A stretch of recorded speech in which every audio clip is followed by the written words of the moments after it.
Hello everyone. तो 21 जनवरी 2024 को आपका सीटेट की डेट आ गई है, जो कि आपका एग्जाम ऑफलाइन मोड पे होगा।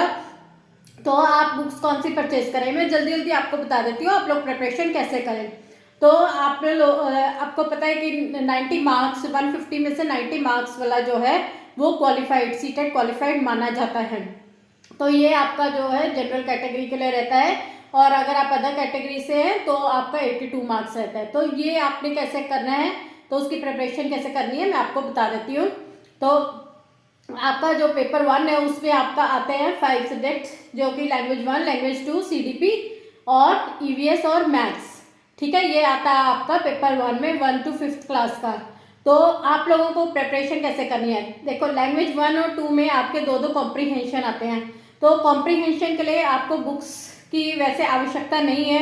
आप लोग जो प्रिपरेशन है, आप लोग जो प्रैक्टिस है वो आप कीजिए अपने प्रीवियस ईयर्स के पेपर से।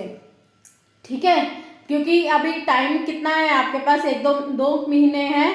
तो आप लोग जो है प्रीवियस ईयर्स के पेपर से प्रैक्टिस कीजिए। आपको ग्रामर के सिर्फ 2 नंबर या 3 नंबर का मैक्सिमम आता है आपको, तो इसलिए ग्रामर की आपको टेंशन लेने की ज़रूरत नहीं है। तो ये जो प्रिपरेशन है, अगर आप सीटेट क्वालिफाई करना चाहते हैं तो प्रीवियस ईयर के पेपर से कीजिए। और आपका जो ईवीएस और मैथ्स है, मैथ्स भी मैं यही कहूँगी कि जितने भी आपके हैं 2013 के बाद के पेपर हैं, तो आप प्रीवियस ईयर्स के पेपर्स अच्छे से कीजिए। अगर आप उतना मैथ्स भी कर लेते तो आप वहाँ पर अपने आप कर पाएंगे। मैथ्स को छोड़ के मत जाइए, क्योंकि बहुत सारे स्टूडेंट्स ऐसे सोचते हैं कि चलो मैथ्स नहीं आता, मैथ्स छोड़ देते हैं, बाकी सब सब्जेक्ट कर लेते हैं तो क्वालिफाई हो जाएगा। नहीं, आप प्रीवियस ईयर्स के पेपर्स का जो मैथ्स है वो सॉल्व करके देखिए और उतनी प्रैक्टिस जरूर कीजिए। ठीक है, और अगर आप ईवीएस का करना चाहते हैं तो वो आप एनसीईआरटी की बुक से कीजिए। ठीक है, या तो आप नोट्स ले सकते हैं कि आपके पास नोट्स है, जैसे सचिन एकेडमी है तो आप उनके नोट्स भी एनसीईआरटी के ले सकते हैं, या एनसीईआरटी की बुक से ईवीएस की प्रिपरेशन कीजिए। क्योंकि जो ईवीएस के क्वेश्चन है वो कई बार ऐसा हो जाता है, कई बार क्या काफ़ी बार, अभी 1-2 बार से हम देख रहे हैं तो जैसे कि वो काफ़ी चेंज होके आ जाते हैं। ठीक है, तो जो शायद पहले नहीं भी आए हुए हैं वो भी कई बार आ जाते हैं। तो इसलिए आपको जो ईवीएस है वो प्रिपरेशन आप एनसीईआरटी की बुक से कीजिए।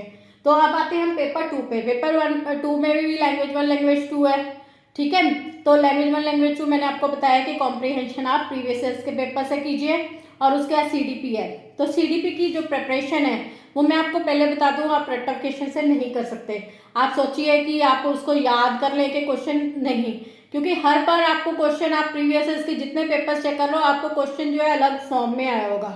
शायद बात वो ही होगी, बात सेम ही होगी, लेकिन उसको घुमा फिरा के किसी और तरीके से पूछा जाएगा।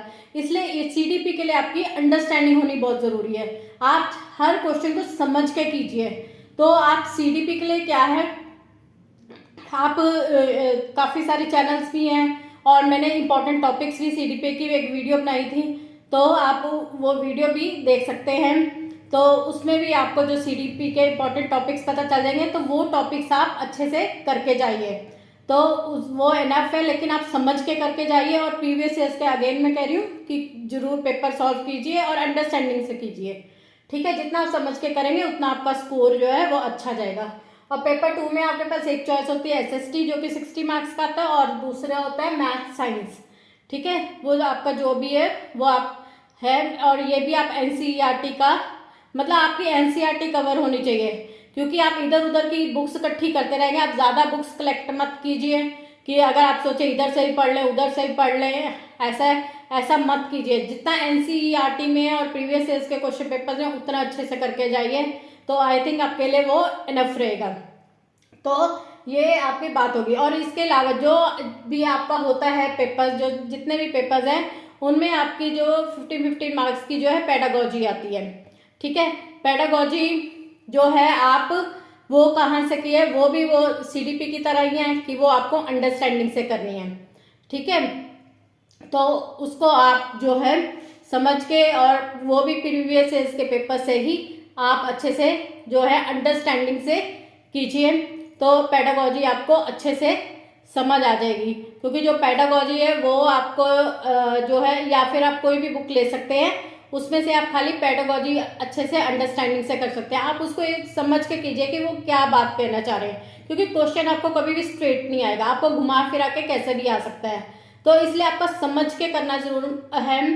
तो आपको ये चीज़ सोच के चलनी है कि आप अगर शिक्षक हैं तो उसे कैसे करेंगे, ठीक है।